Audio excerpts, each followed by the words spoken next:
அஸ்ஸலாமு அலைக்கும். Bread roll எப்படி பண்ணலாங்கிறத குயிக்காக பார்த்துடலாம். 4 உருளைக்கிழங்கு, 4 கேரட்டை 2 விசில் விட்டு வேக வச்சு எடுத்துக்கிட்டேன்.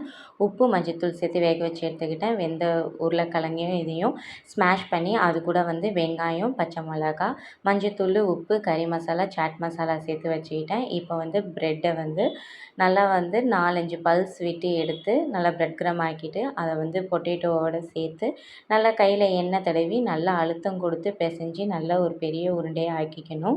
அந்த உருண்டையிலேருந்து நம்ம கொஞ்சம் கொஞ்சமாக சின்ன சின்னதாக எடுத்து நம்மளுக்கு வேணுங்கிற சைஸுக்கு நம்ம தட்டி எடுத்து ரோல் பண்ணி விட்டு வச்சுருக்கணும். அதுக்கப்புறம் ஒரு முட்டை எடுத்துக்கலாம். அப்புறம் பிரெட் க்ரம்ஸு அதையும் ரெண்டுத்துலேயுமே நம்ம டிப் பண்ணிவிட்டு அதை மிதமான எண்ணெய் சூட்டில் போட்டு பொரித்து எடுத்தால் சூப்பரான பிரெட் க்ரம்ஸ் ரெடி. இது இஃப்தார் ஸ்நாக்ஸுக்கு ரொம்ப ஆப்டாக இருக்கும். கண்டிப்பாக நீங்களும் வீட்டில் ட்ரை பண்ணி பாருங்கள். இதோட ஃபுல் வீடியோ நம்ம சேனலில் இருக்குது. Thanks for